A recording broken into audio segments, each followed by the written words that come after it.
Cameron remembers a past life on the remote Scottish island of Barra, over 200 miles away from his home in Glasgow.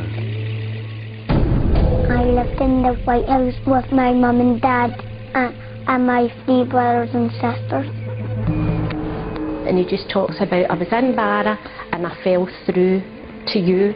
And I'm saying, what do you mean? And he'll say, no, it was just like a hole and I fell through. Children from all over the world report memories of previous lives. It's a pretty interesting phenomenon. Together with psychiatrist Dr. Jim Tucker, Cameron and his mum are going on a search for evidence of his past life.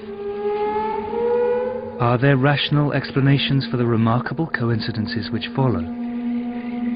Or are there stranger forces at work?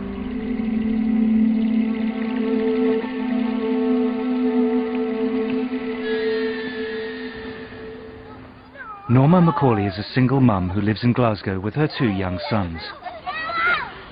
Well, I've got 2 boys, lovely boys, even if I say so myself. I've got Martin, who's 6, and I've got Cameron, who's 5. Since Cameron first started to talk, he has described life as a child on Barra, a remote island in Scotland's Outer Hebrides. I lived in the White House with my mum and dad and my 3 brothers and sisters. From the age of 2, Cameron has been telling his family the same story. As he's grown older, the story hasn't changed. It's just become more detailed. Norma could not understand how Cameron knew about Barra, let alone have such clear memories of life on the island. At first I just thought, oh, he's making things up. And then I was thinking, how does he know the name Barra? Why is it Barra where none of us have been or have any connection with? Barra lies off the western coast of Scotland, 220 miles from Glasgow. It can only be reached by a lengthy sea journey or an hour-long flight. It's a tiny, distant outpost of the British Isles and is home to just over 1,000 people. My favourite place in Barra was the beach, and I took my dog with me and I play with him and my brothers and sisters to play. He used to say, I'm a Barra boy, I'm a Barra boy. The planes used to land on the beach. He said there's like a small beach. He says, and like small planes and they land on the beach. At Barra is loads of place to run around, but here is not a lot because the houses are near each other.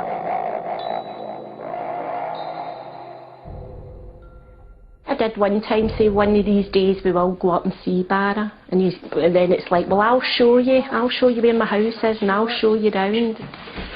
Will we see your Barra dad? No. Why not? Because he's dead. He said? He said, my real Barra dad didn't look left and right.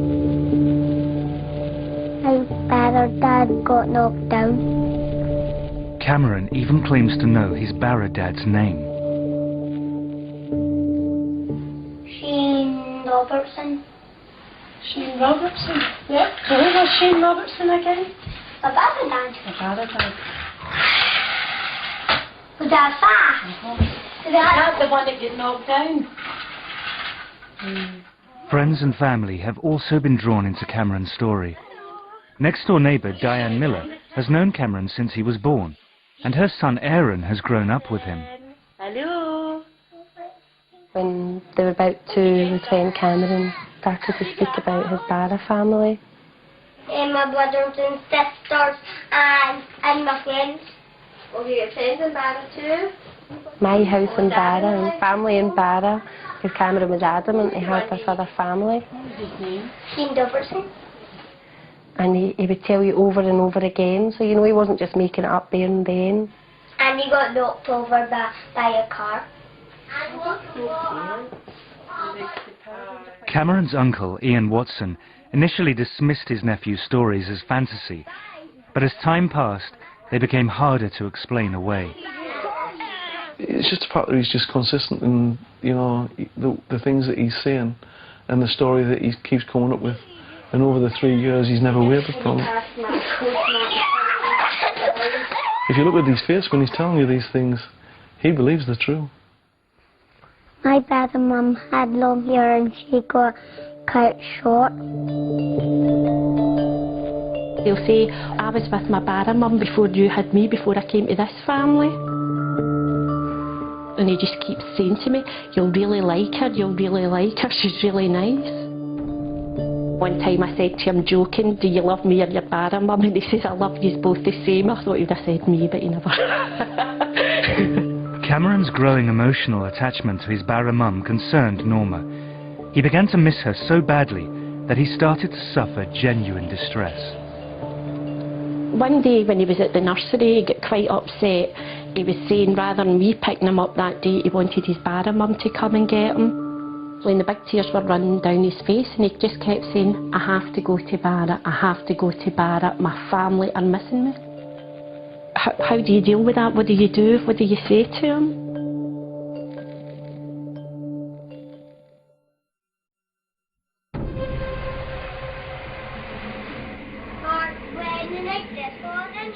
Ever since he could speak, Cameron has described a previous life, growing up on the remote island of Barra in the Outer Hebrides. Cameron is desperate to visit Barra, but Norma, his mum, wants to find out if there is a rational explanation for his unusual memories.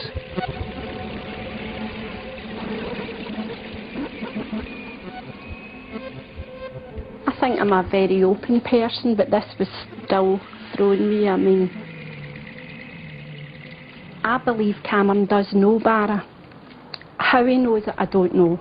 I don't think anybody really has every answer. As I say, for somebody that is quite open, and it's thrown me. I'd just like to know, has he seen it on the television? Is there a house like he talks up there? Or just like to know what's behind it all. Norma's first stop in her search for answers is Dr. Chris French, a psychologist. He edits The Skeptic magazine, which debunks paranormal phenomena. The hope is that he may have a rational explanation. You can get situations where I would bet my bottom dollar that what we're dealing with are false memories. I mean, kids have fantastic imaginations, as I'm sure you're aware. Obviously, these days, you know, we've got lots of TV programs, lots of TV channels, we've got the internet. Is there any possibility, do you think, that he might have, say, seen something on TV at some point, some program that I'm not saying it's not possible, but I've never seen Barra on the television. I'm trying to think a time that Cameron would be watching programmes without me, or just like that sort of programme, but not to my knowledge. But I mean, it is possible there was someone who told Cameron stories about life on the island of Barra and then moved away. Well, I know everybody kind of round about, and as I say, especially the fact that Martin and Cameron's so close in age, so why doesn't Martin know all this? Okay, I mean, it may be that... I'm just saying that I take your point entirely. I take yours, but I'm just saying, from, I'd be more than practically 100% say, but there's nobody been talking about Barra. I've asked my family. None of us know even anybody. It comes from Barra, been to Barra. But it may not be coming from your family. You're either dealing with a situation where he has picked up the information through normal sources, or maybe, just maybe, you know, there's something kind of much more interesting and challenging going on here. Norma leaves Chris with more questions than answers. Could it be that Cameron's elaborate story is no more than a fantasy? Norma's next step is a visit to Karen Majors, an educational psychologist whose speciality is children and their fantasy lives. Pleased to meet you. And you. Cameron's mum. It's really interesting. Basically, how Cameron describes his world really seems to me quite different from how children with imaginary friends and imaginary worlds describe their experiences. He's saying it's real, and even very young children with imaginary friends will say they're only pretend, you know, or they'll call them my invisible friends. Children who have imaginary creations feel in control of those imaginary creations, so, you know, they can determine what's going to happen in that world, and it really feels like Cameron isn't able to direct what's going there at all. There is a consistent pattern, and Cameron's experiences don't really fit into that pattern, so I think it's about exploring other possible interpretations about how to understand Cameron's experience. Karen's conclusion reinforces Norma's belief that Cameron's descriptions of life on Barra are unusual. They set him apart from other children who construct imaginary worlds because he believes that they are real. But he is not alone. In the past 40 years, there have been reports of over 2,500 children who claim to have memories of another life. At the University of Virginia, a department has been set up to investigate these stories. Psychiatrist Dr. Jim Tucker is the director of research. So this is a worldwide phenomenon. It takes place in places and families with a belief in reincarnation and places and families without a belief in reincarnation. And in a number of the cases, the child's statements have been verified to be accurate. Many of these cases show a pattern of consistent and detailed information.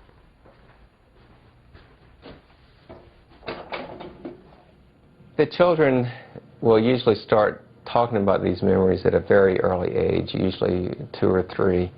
Some of them talk about them matter-of-factly, but other children use great emotion in describing these things and will often long for the previous family. Jim records the child's memories and investigates whether there might be a connection to an actual person who has lived before. Many of the cases seem to defy simple, rational explanation. One of Dr. Tucker's most celebrated cases was a boy he investigated from the Midwest of America. This is a very interesting case of a boy who had memories of being his grandfather. And he said that God gives you a card to come back, and I guess this is a drawing of the card that he did. Gus Taylor is the child who drew that card. Since he was a toddler, he has believed that in a past life he was his own grandfather. Gus is now 10 years old. When he was about 1.5, I was changing his diaper on his changing table, and he all of a sudden just looked at me and said, "You know, when I was your age, I used to change your diaper." And I went, whoa, this is weird. Gus was named for his grandfather, and his full name is August. His grandfather had died the year before he was born, so he really didn't, he never got to know his grandfather. But he would insist that he was Grandpa Augie. If we were referring to Grandpa Augie, he would just say, "You mean me?" You know, he was just very adamant, like, we should know that he is Grandpa Augie. Where's me? Where's me again? See if you can find me somewhere else. Gus was 4 when Ron was given an old family album. To his parents' astonishment, Gus was able to point out his grandfather in an old school photograph. He also correctly identified this as the first car that his grandfather ever owned. He showed me a picture, and then I said, that was my first car. And then my dad was like, that's weird, because the car was Grandpa Augie's first car. So it was all scary. Kathy and Ron were intrigued by their son's ability to identify his grandfather in photos. But one day, Gus told them something that turned their intrigue to shock. Gus and I were chatting, and he started saying something about Grandpa Augie, which wasn't unusual. And I said to him, when you were Grandpa Augie, did you have any sisters or brothers? He said, well, I had a sister, but she died. And so that sort of caught my attention because, you know, we haven't had any deaths in the family. And he said, well, she died. And I just sort of looked at him and he said, yeah, she turned to a fish. She died, some bad guys. I just was flabbergasted. I really was just I was speechless because I just couldn't understand how he would know anything about that. Apparently what happened was his aunt was murdered, and her body was dumped into the San Francisco Bay. There was no way he could know anything about her circumstances and how she died, because it was never discussed, and was barely discussed with me, with him, in my family. To hear my son, who didn't know my father, didn't know his aunt who was murdered, speak about this, and because that's when I just went, there's something going on here that I just don't understand. For many in the West, reincarnation is an alien idea. Chris French believes that it's simply a comforting illusion, which helps some people avoid the difficult realities of death. On the one hand, you've got science that says, once you die, that's it, that's the end, nothing else. On the other hand, you've got a belief system that says you will survive, you will be reunited with your loved ones. In a sense, you do go on forever. You know, how much more appealing can you get? I mean, we all want that, we'd all want to believe that.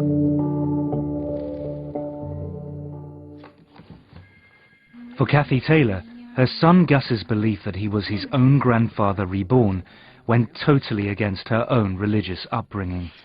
I grew up a Southern Baptist. My father's a Southern Baptist minister, and Southern Baptists certainly don't, teach anything about reincarnation. So that was not, that was furthest from my mind when Gus started saying these things. This one day he sort of popped up and looked at me and said, "You know, Mom, when we die, we get to come back." And he looked at me again and he said, "I used to be big and now I'm a kid again." And he was just very excited about this.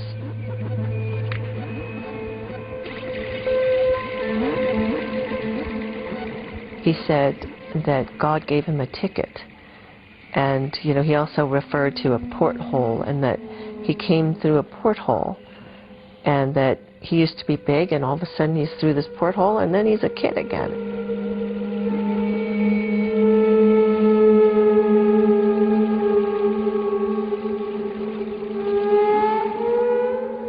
Curiously, the description of the rebirth given by Gus in America has strong parallels with Cameron's account in Scotland.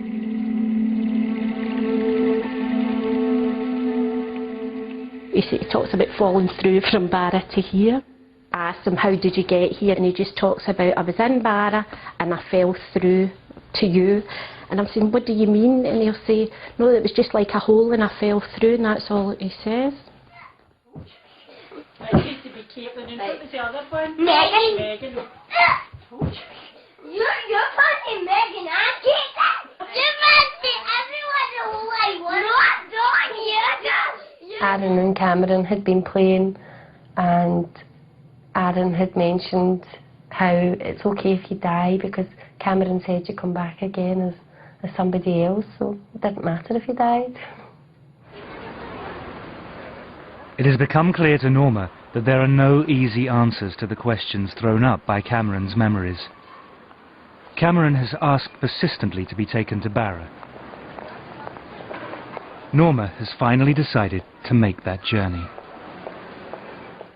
We are going to go to Barra. I mean, it wasn't a decision that was made lightly. I've gave it an awful lot of thought, stood up to an awful lot of folk that were against me doing it, and I just hope I proved them that I was right to do what I've done. Come on. Perhaps the trip will provide an explanation for Cameron's memories, or put them to rest. You want to run now? I think I'm hoping that when Cameron goes, it gives them proof, or, I mean, maybe go here and they'll say, that's not Barra, so then that's fine, that's not Barra, end of story, that's the end of it. But I think it's reached a point, it's went too far. It's gone too far just to leave it now. At the University of Virginia, Dr. Jim Tucker has been speaking to Norma and following Cameron's case with interest. Well, Cameron's case certainly sounds like a very promising one. He's given the name of a place, which fortunately turns out to be a rather small place, and he's also given the name of a person. So with all the details that he's given, if we're able to verify a match, that would be quite intriguing. For Jim, To follow a case as it unfolds is a unique opportunity. He is flying from Virginia to Glasgow to join Norma and pursue the story in person. I mean, as it stands now, it's a very interesting story. If we're able to verify the statements, then it becomes more than that, because then it becomes evidence that he actually does have memories that have carried over from a previous life. This is Cameron. Hi, Cameron. Cameron, you saying hello? I'm Dr. Tucker. How are you? This is Dr. Hi, Tucker. Martin. What can you tell me about the house that you lived in? It was white. How many stories were there? Was it just one level, or was it more than one? One level. Yeah. Did you see your dad get knocked out by the car? Yeah. You remember his name? Yeah, what was his name? Shane Robertson. Shane Robertson. Do you remember what he looked like? He had spiky hair and he always wore shirts. Spiky hair? Is that what you And said? always wore shirts. So Norma finally has someone to talk to who really understands her experience. Remind him of it. It was getting to a point he was that convincing. I'm sure folk thought I've adopted him, or what he wasn't really mine, because he spoke so convincing about this other family. And has it slowed down, or is it still going as strong as And ever? it calmed down for a wee while, but then it's back. Is he excited about the trip? Yeah. Yeah.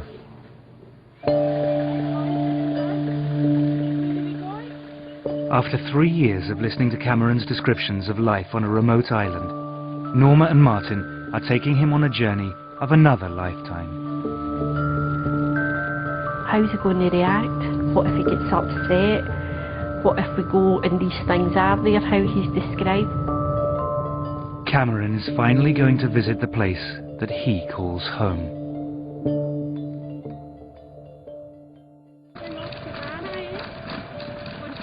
Norma and her sons Martin and Cameron are leaving Glasgow to fly to Barra, an island in the Outer Hebrides of Scotland, where Cameron believes that he lived in a previous life. They are being accompanied by psychiatrist Dr. Jim Tucker, an expert in children's past life memories. Cameron believes that his family name was Robertson and that he lived in a big white house, a house full of children. He says he had a black and white dog. There was a view from the house to the sea, and that they could see planes land, not on a runway, but on the beach. Could any of these apparent memories correspond to reality?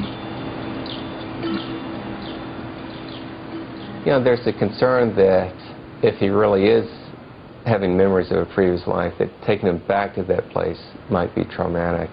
But what usually is the case is actually the reverse, that seeing the old place kind of puts the memories in perspective so that the child is then able to let go of them more.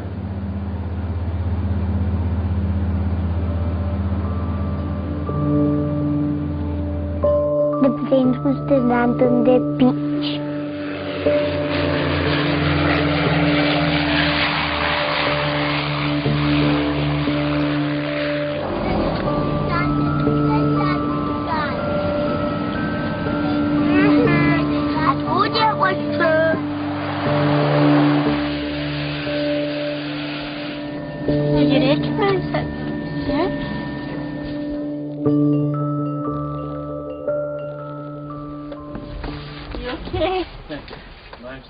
Yeah, good boy.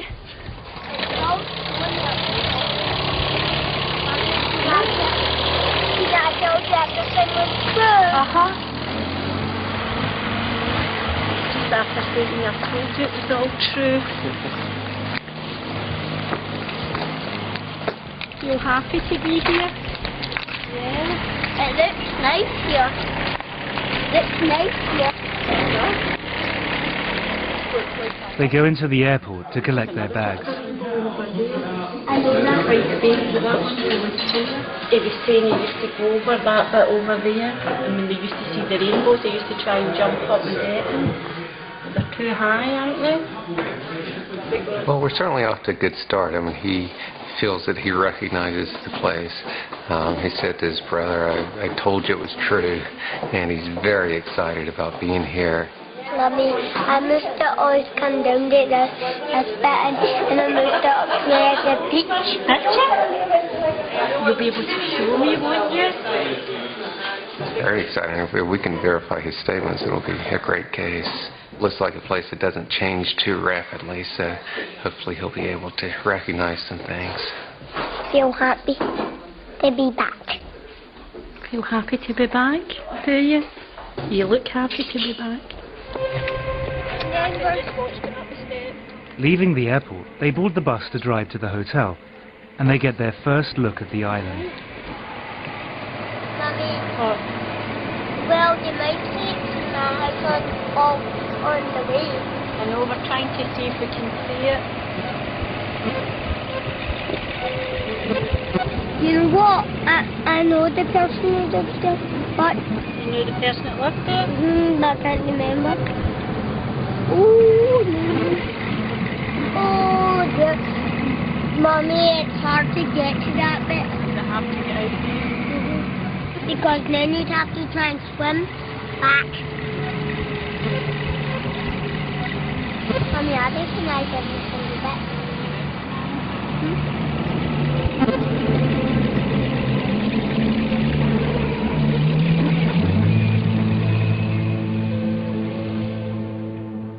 Cameron, don't jump about the bed. Can you believe you're here at Barra? Yes. I'm not that very soon. I recognise the beach. You recognise the beach? Oh, it looks like a beautiful place, doesn't it? Yes. So what do you want to do tomorrow when we're... And go to the beach. Go down to the beach? Yes, and I'll show you, and I'll show you what I did.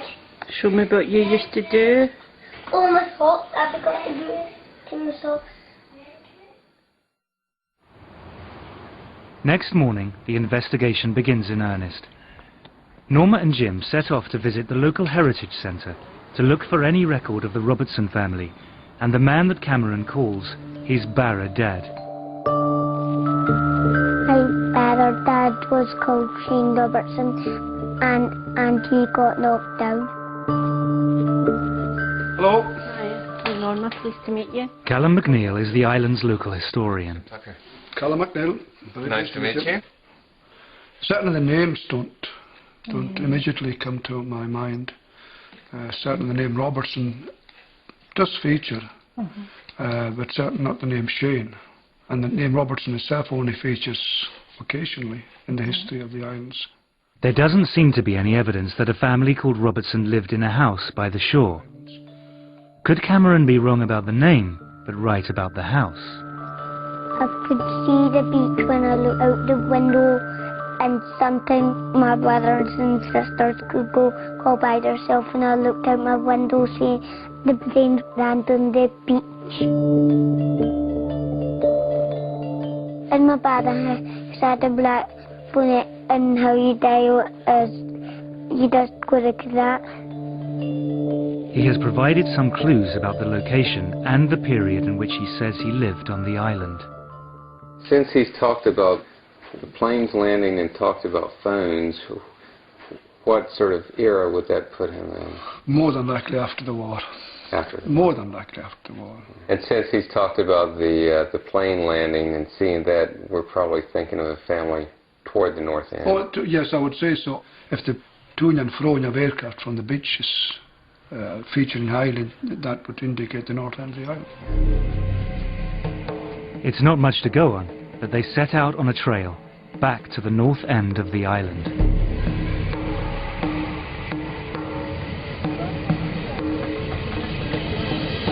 I thought he was fine, but I don't know about him. I was starting to feel anxious and saying, well, I hope he does recognise something for his sake and probably for my own, because I'm desperately looking for answers as well. Well, I think it's disappointing if a child goes to a place and doesn't recognize things. Often what happens is that by the time the child gets taken to the previous place, they're beginning to lose the memories anyway. Children seem to lose these memories by the age of 6 or 7. And this is the age where children are starting school and getting more fully wrapped up in this life. They have driven past many of the houses on the island, most of them white, some near the sea. But Cameron recognizes none of them. Sometimes I say I wish I could get in his head just for 5 minutes to see what it feels like to him. Because obviously to him it's real. My dad and mum had long hair and she got cut short.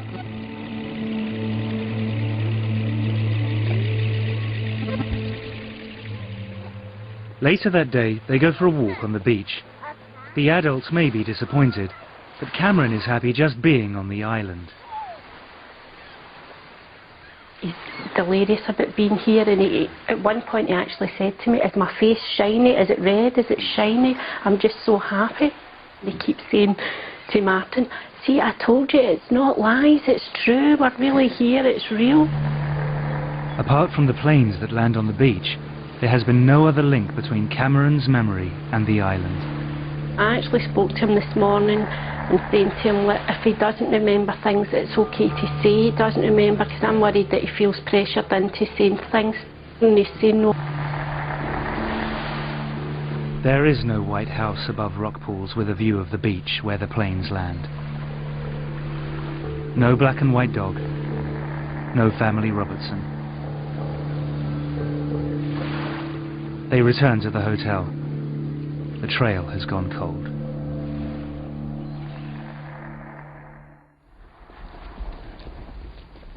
But next morning, they receive a phone call from Callum McNeil at the Heritage Centre.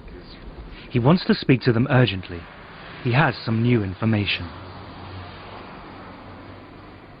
Phone call today informed me that there were people living with the name Robertson on the north end of the island. Right. In a house by the shore. It's a white house by the shore. Couldn't get much closer to the shore. Callum's records were only for properties owned by islanders. But the Robertsons were from the mainland. And when were they there? 60s, 70s, I believe. Yeah. So we know exactly which house it was. We'd be able to go see it. Sunderland. Directions to the house take them down a different road to the ones they had been searching before. Jim and Norma don't tell Cameron where they're going. They don't want to influence his reaction or disappoint him. They follow a small coastal track. The house comes into view as they turn the final corner.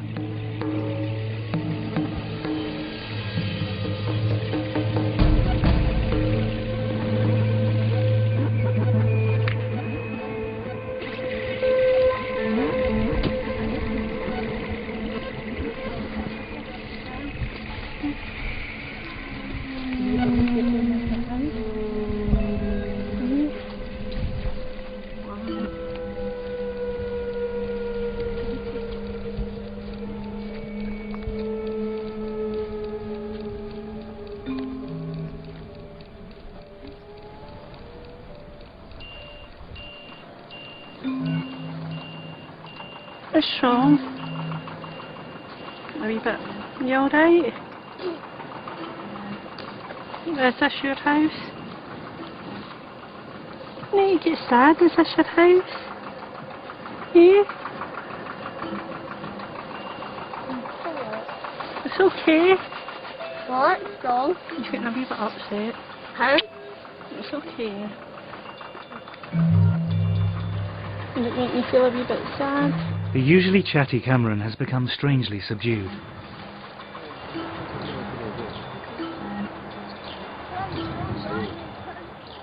Just below the house, there are rock pools, and there is a gate to the beach. There's a gate round there. They said that was the secret way. They called it the secret way into the house. He's just saying he's excited, but he's sad as well. I think he's surprised and he's not sure how he's feeling. I'm not sure how I'm feeling either, to be honest.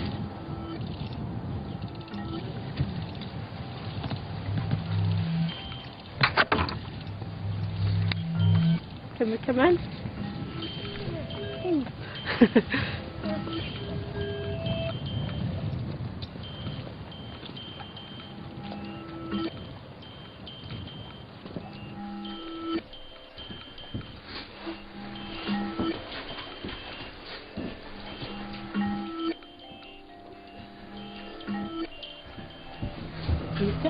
like that, haven't we?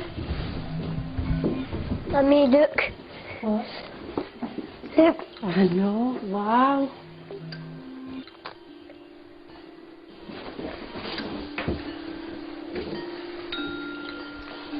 You okay? Although much of the furniture and decor is recent, some of the features of the house, like the open fire, have remained unchanged for decades.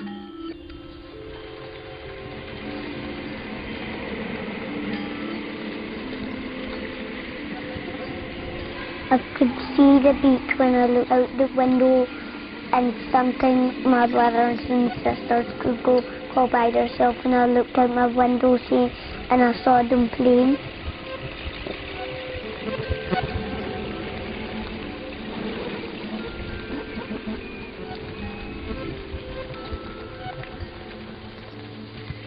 The girls were in this room? Yeah. And the boys were in the other room? Yeah.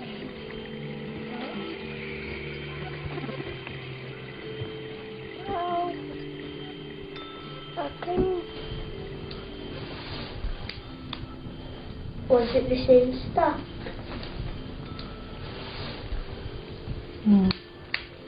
Did you just have the fire lit? Are you glad you came here to see it?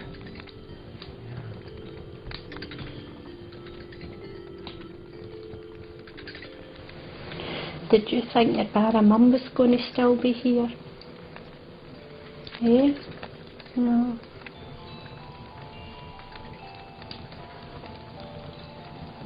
Do you miss her? You got me, haven't you?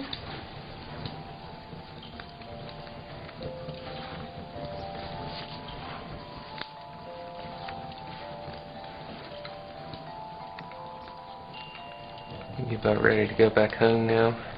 Yeah, get on the plane and fly home.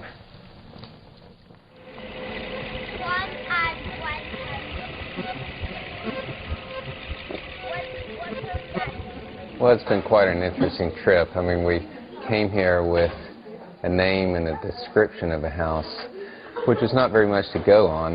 And we found that, in fact, there was a family here, and that, in fact, they had a house in the right location and the right appearance of what we were looking for.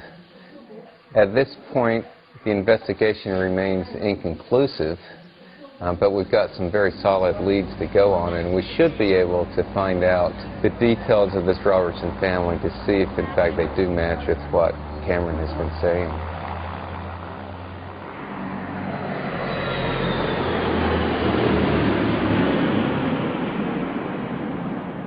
Back in Glasgow, Norma has arranged a meeting with Ruth Borum, a genealogist who has investigated the Robertson family history for her. She has found that the Robertsons came from Glasgow and that they owned the house on Barra for more than 20 years. She has traced a Gilly Robertson, who still lives in Scotland. But you don't know when and you don't know the surname. And I've been able to find a phone number and an address for Gillian and her husband. Gilly Robertson would have been a child holidaying in the house on Barra at the same time as Cameron believes that he lived there. I can pass that on to you, and just so would we be allowed to contact her? Her address and phone number is in the BT phone book, so it's public knowledge. So that would certainly be a possibility. And she fits with the right sort of age. Yeah. She had two brothers and a daughter. Wow. Norma now has a name and telephone number for a living member of the Robertson family. The search for answers is nearing its conclusion.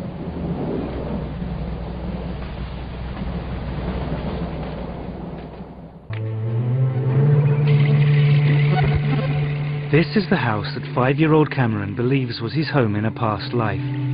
He believes that he lived here with his family, the Robertsons. The house, which exactly fits Cameron's description, was once actually owned by a Robertson family who spent their summers here in the 60s and 70s. Cameron's mum, Norma, has traced Gilly, one of the Robertsons, and arranged to visit her. But now, back in Glasgow, Cameron's reaction to the news comes as a shock. Last night was just an outburst. 1 minute we're laughing and joking, everything was fine, and then it was just, there was tears, and then saying he was frightened, and then the next thing him and Martin were fighting. It got a wee bit out of hand. It was like somebody had flicked a switch. He went from happy to, and it was, I'm scared, I don't want to go, Mum. But this morning he came in quite wide awake and started asking me about Jilly Robertson. And at one point I thought it was quite strange. He actually says, could Jilly be my sister if she was a wee girl at the house? And it's kind of, I think we've all been thrown a bit. Now he's asking, can he go? He wants to go and meet her. Hello. Hi there. Pleased to meet you, I'm Norma. Hello, Julie. Very nice to meet you. This is Cameron. Martin, come on. Cameron's big brother Martin. He's finding somebody that's possibly his sister. Is he thinking, well, maybe I'll need to go back to that family? Because in Cameron's mind, the Robertsons were his Barra family. And I think that's what's frightened him. I mean, it's quite frightening. This is the house here, and down below the house, a lovely beach. Was that what it was like when you were in Barra? Yeah.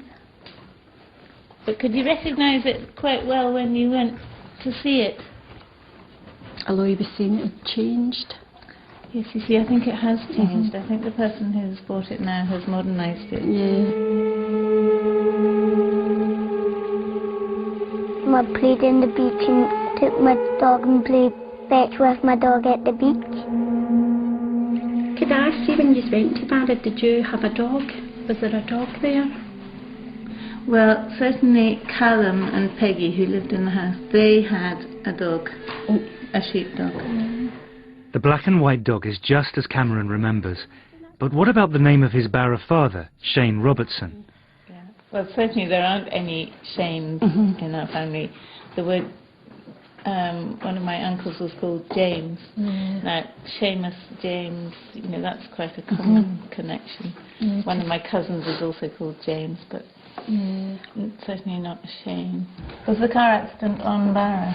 This is what we don't know. He doesn't seem to be able to tell you. I don't know of anyone in our family who died in a car accident. That's how I was curious as well, if maybe even there had been a child in the family had passed away. Or... No, certainly there were no deaths of children in that close family. So while many parts of Cameron's memory fit with extraordinary precision, others do not. The family name matches, so do the physical details of the house, the island and the dog. But the name and death of the father figure do not.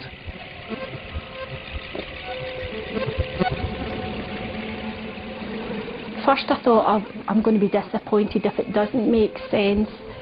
And then there's a part of me, I think it would have been too freaky if everything was 100%. A lot of the things tie in and match up, seem to match up perfectly, where there's other things just don't fit in at all. But I look at it as, if I'm describing my past or trying to tell you things, there's things I would probably remember and tell you spot on, and there's other things, if my sister was telling the same story, it would be different. I just think there's been more things tied in than didn't. If these, in fact, were past life memories, then we have to look at the question of why some of them were correct and some weren't. Was this just a remarkable coincidence, or could it be something more? He could have had memories from more than one life, and they could have gotten mixed in together. There's just a lot that we don't know about it. And I don't think I realised myself how much it might affect me going into the house. I mean, for a split second, I actually felt as if I could be physically sick. It was, I don't know, and then there was the worry, what if all these memories come flooding back to Cameron and upset him? And then also I was thinking, what if he has had another mum? He certainly responded to the house in a way that made it seem that this was a special place for him. He may have had some memories and emotions that somehow existed on this island beforehand, in another life and been somehow carried over to him.